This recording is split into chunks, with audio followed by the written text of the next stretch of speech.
So, Tim, what are we doing here in the middle of Takai in a park? Well, it's quite a short story. A true one. A true one. I went away this weekend to do a review of the Toyota Fortuner for our channel, Africa Overland, and unbeknownst to me, my camera has VGA. What? I mean, what Old cameras school, even have VGA? So when I got back, all the footage was in VGA.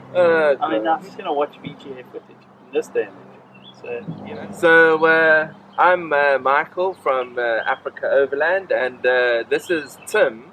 Yeah. And Tim is going to be talking to us about his Fortuner. And I can remember when this dude got this baby, and we were in the Richtersveld, and damn, that was a tense moment. His brand new car getting some big boulders into the boulders in the rock, in the wheel arches. It's come a long way since then. Yeah, it's come a long way. So yeah, this is a 2011 Yeah. Toyota Fortuner D4D, automatic. We've currently got about 20,000 Ks on the car. So it's just run in. It's just running. It's Nice. perfect. I absolutely love this vehicle. And What do you love more, your wife or this car? I'm going to say my wife. Because she's going to watch the video. Yeah, she's going to watch the video. Anyway. No, it's fine. Right, so yeah, let me take you through the mods that we've done here. So I'll start at the front here, like everybody else does. Yeah. Ironman bull bar with winch capabilities. We don't have a winch. We haven't needed a winch, thank goodness. It's just got a little connector here for the aerial. I'm not particularly fond of putting the aerial on there. We put the aerial on the roof. Just because it's in your line of sight here, and if you're game viewing and that sort of thing, it's not nice having that thing in the middle of your camera shot or anything like that. And it looks like you're a little bit higher off the ground. Yeah, so I'll show you a picture later, but on top of, when we changed the shocks, we put Old Man Emus on. Yeah. With a 25mm suspension lift. It's been amazing comparing those things to the standard. When I was carrying full load with the standard suspension compared to these, they are absolutely brilliant. Like when it's empty and when it's loaded. So no more roll or anything. No more roll.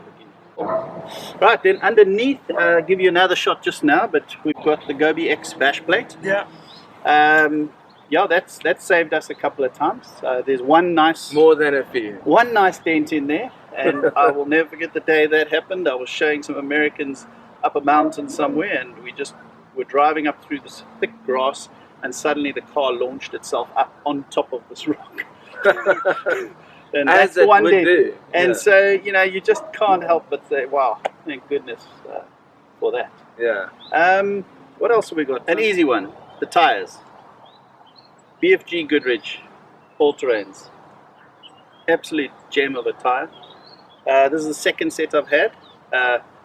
I ran the original tires in to 100,000. I've taken the second set to 100,000, and these are currently on 20,000. Cool. And you gave me the tip years ago. You just got to rotate them. When you still had your Defender, unfortunately. That's right. Yeah. But you said two things. When you fill up at a petrol station, the first thing you do is check your tires. Yeah, check the pressure. Tire pressure all the time at the garage. And the second thing is whenever you get your car serviced, get the wheel alignment done. Those two things will give you extra Ks like you won't believe. And rotates every 5,000. Rotate every 5,000. A standard 17-inch tire. Snorkel. Got the Safari snorkel on there. Great bit of kit. If you don't know what a snorkel can do for you, there's lots on the internet. Just YouTube it, Google it. It's a great bit of kit to keep your engine cool, keep your air clean entering to your engine. Tim's normally behind me, so he's in a dust cloud. So it's made I'm always getting the Land Cruiser's dust cloud in my face, so it's like, you know, nice. not good. And the roof? Roof. Hannibal rooftop tent in behind here.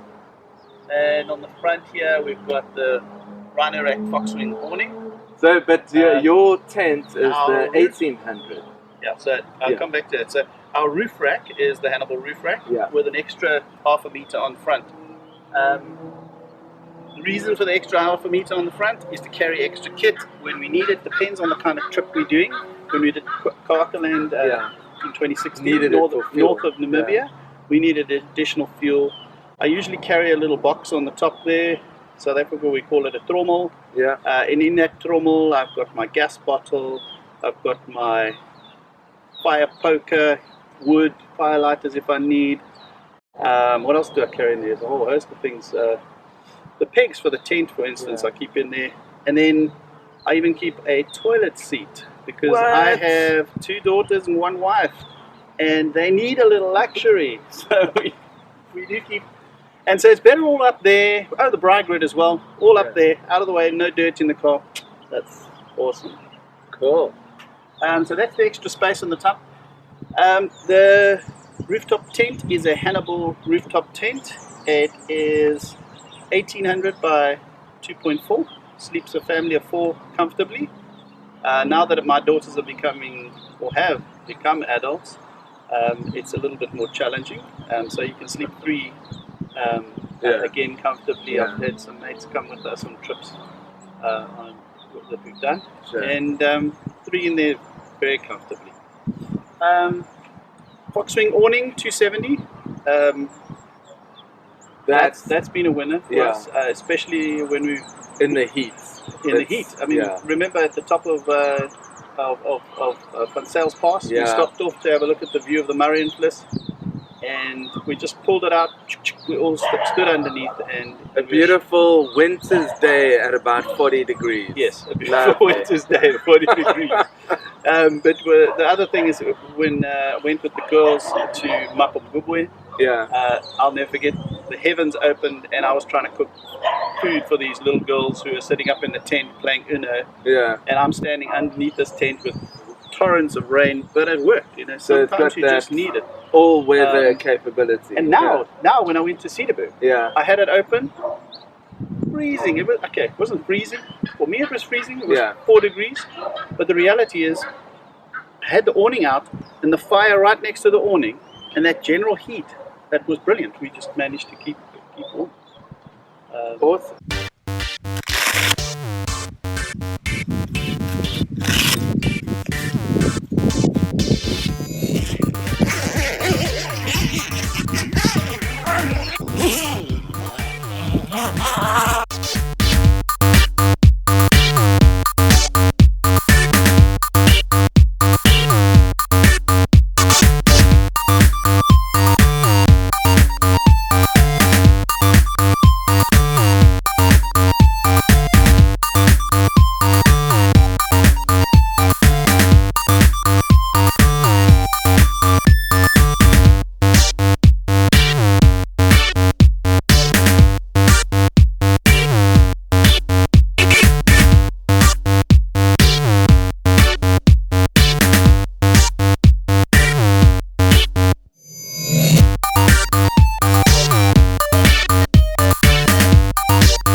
If we come underneath here, under the awning we have a small little LED light that lights up at night, and then we have another extension. One is for the LED there, and the other one is for an LED on the other side over here, which is under the awning.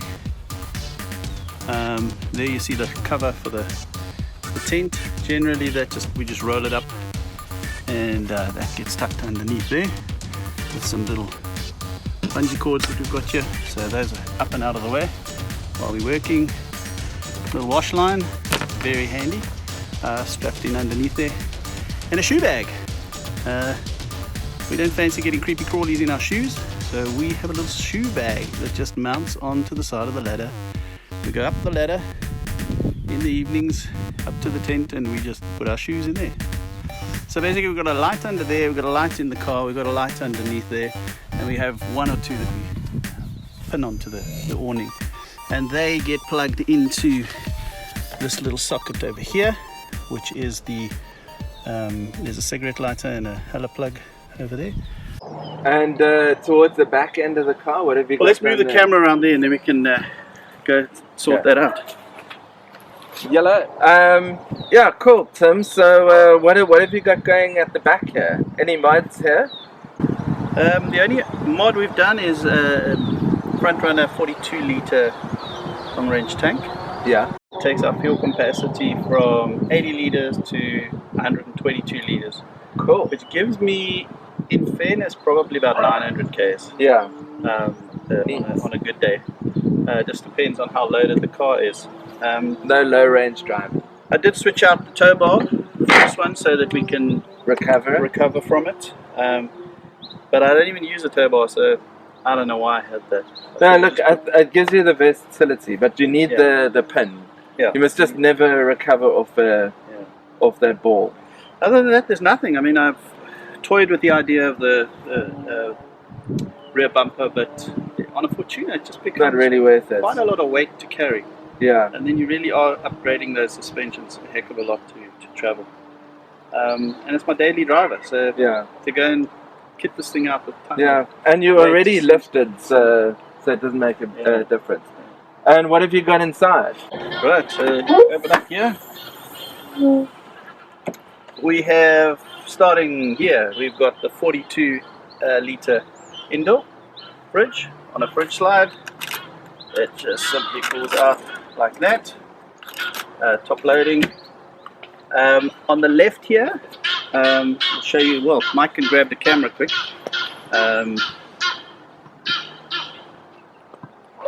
On the left here we've got space for 3 of our camping chairs. They slide down next to what is our grocery cupboard at the back. On the right here we've got traditionally an ammo box with our cutlery and crockery and all of that. So that's for easy access. That's easy access, straight out. I don't know if you can focus on that. There's our camp table, which is accessed from the inside. So we grab the camp table, pop this on, and it goes underneath the camp table, and we all set up.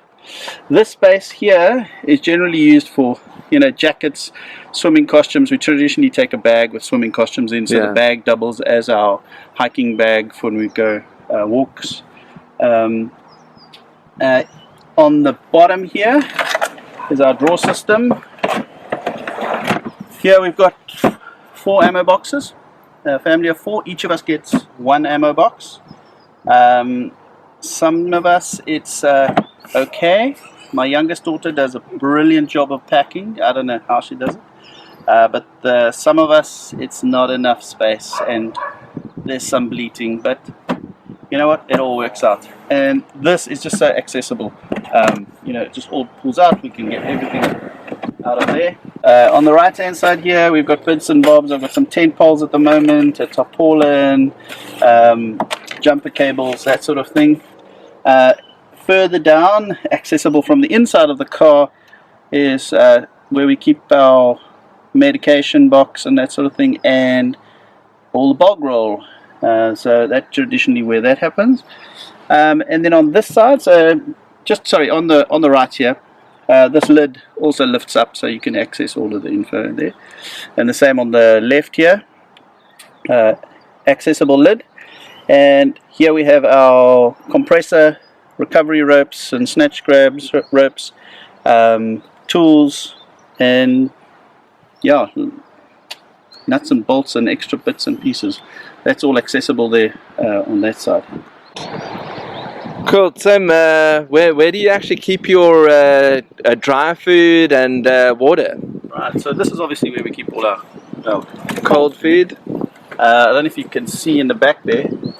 The green tank. This green tank is our 60 litres of water, which is accessible from the left rear door by a simple gravity feed pipe.